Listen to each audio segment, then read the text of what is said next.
कौन बनेगा नेता। नगर निगम के चुनाव पास आने वाले थे। पूरे कानपुर शहर में टिकट को लेकर मारामारी शुरू थी, लेकिन सबसे ज्यादा चर्चा में वार्ड नंबर 40 की सीट थी। वो इसलिए क्योंकि इस बार वहां की सीट महिला के लिए आरक्षित थी।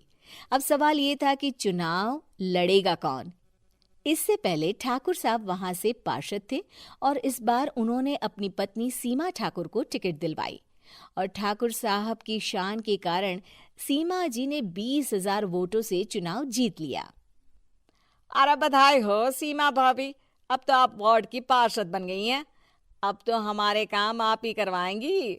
अरे ये तो सिर्फ नाम की पार्षद बनी है, वो तो महिला सीट आ गई, वरना पार्षद तो मुझे ही बनना था। अब भले ही चेहरा इसका होगा, लेकिन पावर तो मेरी ही होगी। अरे वाह भाई साहब, क्या दिमाग लगाया है आपने भी। आइए आप लोग, खाना लगा दिया है सबके लिए। सीमा जी पार्षद बन चुकी थीं, फिर भी उनकी एक ना चलती। सारे काम ठाकुर साहब खुद ही संभाल लेते और जहां जरूरत पड़ती वहां सीमा जी का अंगूठा लगवा लेते। सीमा जी ज्यादा पढ़ी लिखी भी नहीं थी। एक दिन ठाकुर साहब और सीमा एक प्रोग्राम में जाते हैं। अरे ठाकुर साहब, आप आ गए। ओहो, पार्षद मैडम भी आ गई हैं। स्वागत है आप दोनों का। लगता है हमारे पार्षद फंड का सही इस्तेमाल हो रहा है। चलिए अब उद्घाटन करते हैं। ये लीजिए ठाकुर साहब कैची, आप ही सबसे पहले प्रवेश कीजिए। सब लोग आगे निकल जाते हैं और सीमा जी पार्षद होने के बावजूद भी पीछे खड़ी रह जाती हैं। वो देखती हैं कि वेलकम बोर्ड पर उनका नाम है, लेकिन महिला होने के कारण कोई उनका सम्मान नहीं कर रहा। अगले दिन एक आदमी उनके घर आता है।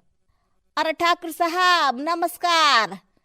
कल ना हम नोटिस किए कि हमारा घर तो अवैध है और नगर निगम वाले उसे तोड़ने आ रहे हैं। अरे कुछ कीजिए ना ठाकुर साहब। देखो भाई, मैं तो ज्यादा कुछ कर नहीं सकता, पर अगर तुम सबकी जेब गर्म कर दो तो कुछ हो सकता है। कुल मिलाकर 4 लाख लगेंगे। अरे 4 लाख ठाकुर साहब? अरे भाई, मैं अपने लिए नहीं मांग रहा हूँ। दरोगा है, इंजीनियर बाबू है, बड़े साहब है, सबको देना पड़ता है ना थोड़ा थोड़ा। बोलो है मंजूर? तभी वहां अचानक सीमा जी आ जाती हैं। अरे ये आप क्या कर रहे हैं? पहले इन्हीं लोगों से तो आपने वोट मांगे, अब इनसे ही पैसे ले रहे हो। अरे चुप रहो तुम, तुम्हारा काम है सिर्फ अंगूठा लगाना, तुम वही किया करो। मुझे दूसरे काम तुम मत सिखाओ, समझी? और तुम ना जाओ, अब पैसे लेकर आओ, वरना जेसीबी किसी भी वक्त आती होगी। सब कुछ ऐसे ही चलते रहता है। एक दिन सीमा जी और ठाकुर साहब को एक लोकल मीटिंग में बुलाया जाता है। वहां पर कई और अधिकारी लोग भी मौजूद रहते हैं।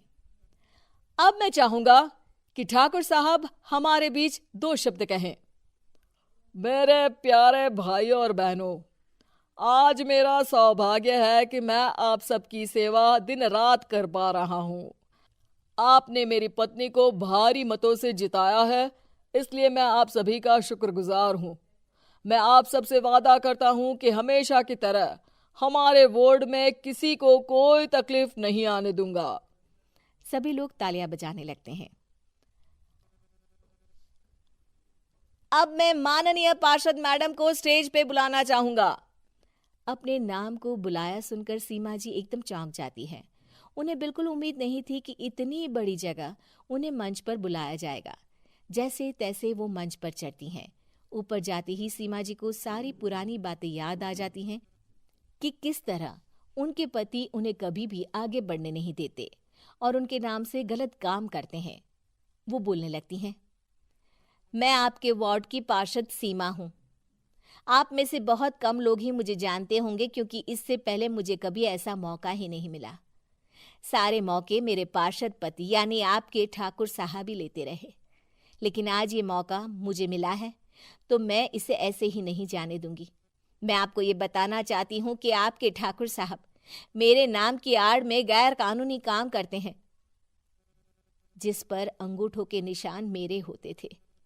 इसीलिए मैं अपनी गलती मानती हूँ और आज अपने पद से इस्तीफा देती हूँ, ताकि आगे से कोई गलत काम ना हो पाए। अब फैसला आप सबके हाथ में है कि आप हमें क्या सजा देना चाहते हैं।